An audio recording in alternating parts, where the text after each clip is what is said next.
Hi friends, Tenicia Moulden here. I will be sharing a video today about what I call the 2-3-4 rule. If you don't know me, you're just joining here on my channel. I am an IP attorney and AI strategist and consultant. I guess you can say I'm an AI enthusiast because I am really getting into it and it's changing every day.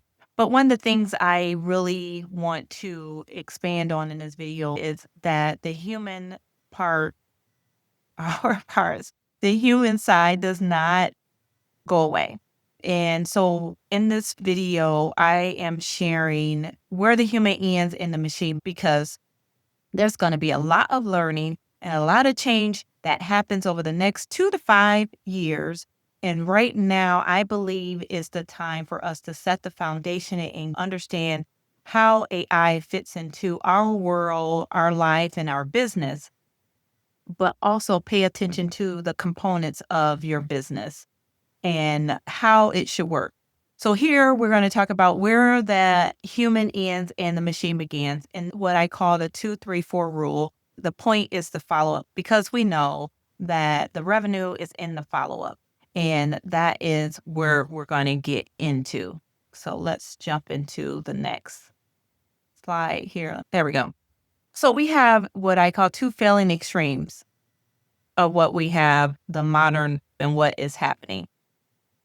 We have trying to do it all yourself, and this is what happens why the follow-up doesn't happen as quickly as we would like. If you're watching this video, you know what I'm talking about. And I think in my prior video and in my newsletter, I talked about, I think it was 44%. There was a couple of different statistics, but it had to be like a good low number. It was like 30% follow-up once. And I think we know that using AI, the AI tool is not the problem.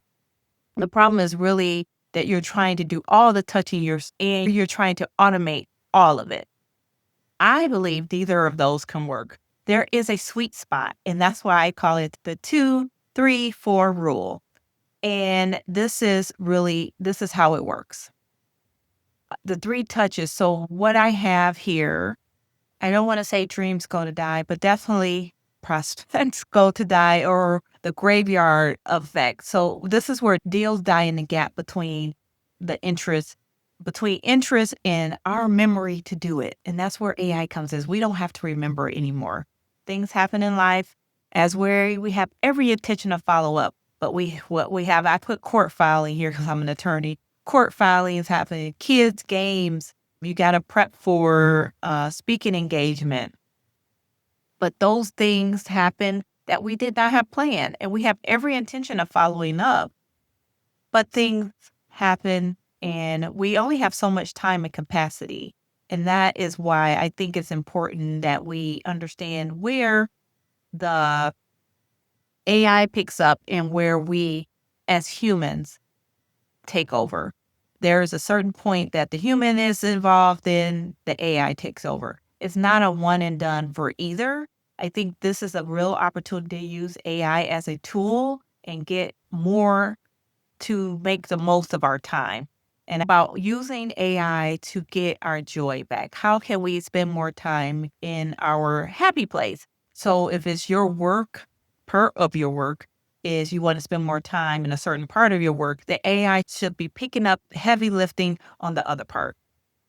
And that one of those parts is follow up, right? So let's get into what that is. So we're going to say, ideally, prospects nowadays need more than 4 touches. But just keep this in mind. You can multiply this by 3, by 4, whatever. The point is understand that where the split happens. So every prospect that you're trying to convert needs at least 3 touches, maybe 4. We'll say 4. I think it's more like 12. But like I said, just multiply this by that many and you still stay within that secret spot. That's that sweet spot. The secret is not all the touches are created equal. So touch 1, that's yours. That is where the human part is. Touch 2, 3, 4, that's the machine's job. That's the AI job. So let me break down why. the human touch. Touch one Touch one is the relationship moment. It is you, your voice, your presence, your genuine interest in another human being. You're the one who's going to reach out on, let's say, LinkedIn or whatever platform. You're the one who's going to send the DM. You're the one making the invitation. Nobody outsources that. Why? Because a human can read a room. You can see the recent posts and you can comment, I really think, authentically and connect with people on what matters to them the most. You can notice that they got promoted. You can celebrate with them. You can find a real reason they might need you and what you do. And you lead with that, not with a, hey, do you need my service?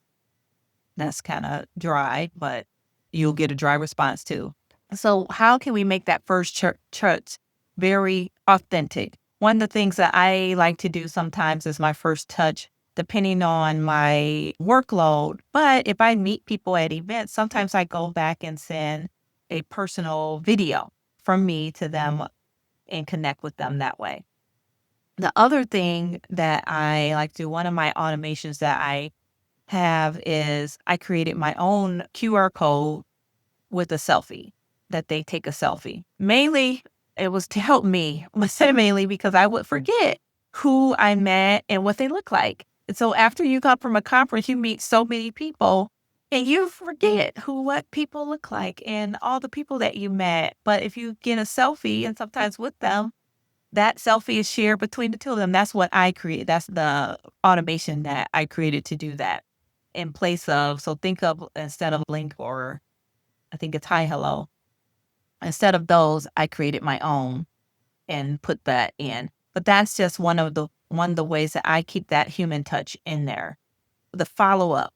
And I think I talked about this, that the first touch, you read the room, and this is where most people fail. Here's where most people fail. Touch one happens, and then the prospect doesn't respond immediately. So they wait, a week goes by, 2 weeks go by, and by the time they follow up, if they follow up, the moment is gone. The prospect has moved on. The deal has died. Not that you can't get it back, but not because they weren't necessarily interested. We don't know because nobody followed up. This is where I think AI is such revolutionary right now. This is where the AI and the automation comes in. Touch two, that can be an email reminder. Hey, just circling back on what we talked about. So this is where I think AI can be such a revolutionary right now to help us reinvest time in things that we really want to spend time on in our joy. So when we are looking at this, so say, for example, touch two can be simply like a email reminder. Hey, just circling back on what we talked about. And then you have a touch three. And if this is like a LinkedIn message, maybe with a resource and an insight that matters to them, that is the key. Touch four. I know you're busy, but would love to hear your thoughts on something. But that is genuine because and I'm giving you things that somewhat of what I do because I get, sometimes you get the opportunity to pick and choose who we work with. Most of the founders that I work with are small to medium-sized businesses, and most of them know who their clients are. Sometimes I can't remember every single one. I can't remember every single thing that my clients are doing, but I do try my best to keep good notes. And so when I do connect with them, I can refresh my memory and respond to them in a way that matters to them. I'm not saying that AI is writing these messages from scratch. You're not having the AI do it. What I'm saying is it's about the timing of them, right? It's the timing of them. Now, the message should start with you writing them. And then if you need AI support to refine them, then do that. But the message should start with you. I do draft some messages in the systems already done. But what I like for my founders to do is to create their brand voice. And then we update those templates with their brand voice. So when we do get these follow-ups, that it does not sound like such a disconnect from them to the person receiving it. I hope that makes sense. So you want to make sure that the messages that you're sending out still reflects your brand as you follow through with things. And that is, I think, for me, that is non-negotiable. And that's just part of the system. So how do we know where to assign the right tasks? All right. So how do we know how to assign the right task? Here we have, where does the human fall? And then we have the system. And I've kind of noted the primary strengths and best use for each, the tone, the management, and the vulnerability. As I'm looking at this, I think I'm going to start at the bottom and go up because I think it matters on the thing. The reason why I even did this video is because of the vulnerability part. The system, the AI, will say this, whatever I say, it says the system, but the AI lacks intuition. All right. So it lacks intuition. But we also lack consistency, right? But we lack consistency. But that's just being human. All of this can be reversed. The pros and cons, we could switch it to human. We just reverse it. So we can say, forget the AI forgets when it's busy, but it doesn't forget because it does what you tell it to do and lacks intuition. The human has intuition. So we can always reverse that. So tone is so important. Reading the room.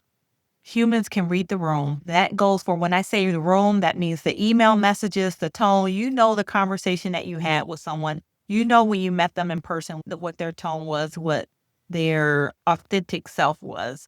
And when you reply, that should reflect them.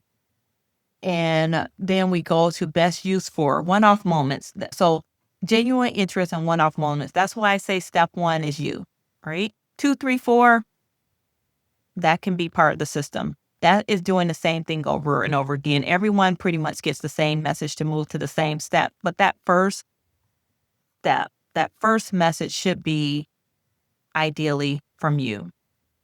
If it can't be, then that's fine, but it still should be authentically you.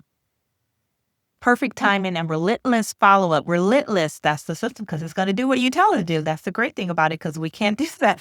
And I completely understand because before I started using AI, the same thing, and still to this day, it's the same thing because I'll go and update. I want to update things and say I'm going to do things manually. I don't know why I do that. But then I say I'm going to do it manually because I want to update the follow-up, and that doesn't happen. Humans can exhibit context. They know the context and genuine empathy. This is something that AI cannot replace you with.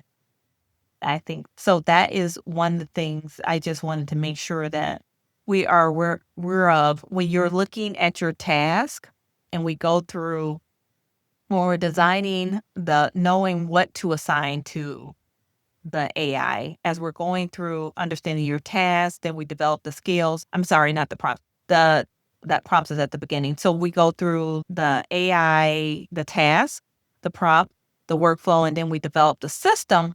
All of those things is very human heavy before we turn this over to an AI to run it. The human never leaves. You never leave the process. That's the way that I build out system. So I talked about the handoff, that the human is always involved.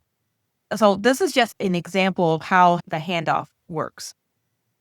So we have phase 1 of the human touch and trust is built in, then automatic touch points. That's phase 2 that it goes off to the AI. How does that happen? How do we know to hand it off? There's a trigger that happens. All right. So for me, the system that we build out for people is a reminder if they're still working through their workflow, and this is not necessarily automatic, what can happen is you send that initial message. As soon as that initial message goes through, the most recent one that I built, I send off a text message. If they reply to that text message anyway, they do not get the other messages because now it just re-triggered for me to reply automatic, send a different message. Otherwise, it's not a follow-up message. If they reply yes, no, maybe, they're either going to reply that they want to do something or they're not. Or they may have a question. Either way, that requires my team to insert themselves in our process. So if they say yes, then we need to make sure that they get the next steps. If they say no, then the sequence has stopped so we can stop sending them information. People don't like that. And you just don't send them any more information.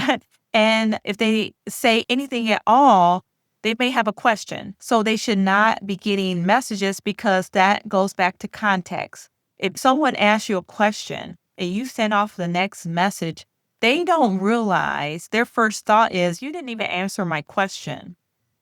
You just have this thing running. What's happening? I don't think that lends itself to being authentic. I have to tell you that happened, and that's why I changed to have that insertion point that if they reply at all, we stop this automation.